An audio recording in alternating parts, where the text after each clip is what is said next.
नेक लोगों की संगत, नेक लोगों की मोहब्बत। याद रखिएगा, नेक लोगों की संगत, नेक लोगों की मोहब्बत इंसान को दुनिया में भी इज़्ज़त, आखिरत में भी इज़्ज़त। बुरे बंदे की संगत दुनिया में भी ज़िल्लत, आखिरत में भी ज़िल्लत। दुनिया में भी कोई ऐसा बुरा दोस्त मिल गया, मशवरा देगा फ़लाँ बंदे को कत्ल कर दें, फ़लाँ के घर जा के डकैती करते हैं, फ़लाँ बंदे की ज़मीन पे कब्ज़ा कर लेंगे, फ़लाँ की गाय भैंस चोरी कर लेंगे, चलो आज ईद का दिन है आज शराब पी लेंगे।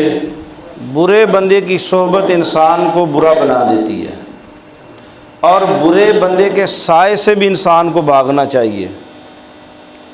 हज़रत लुक़मान अलैहिस्सलाम ने अपने बेटे को जो वसीयत की, वहाँ फरमाया कि कभी ज़िंदगी में किसी बुरे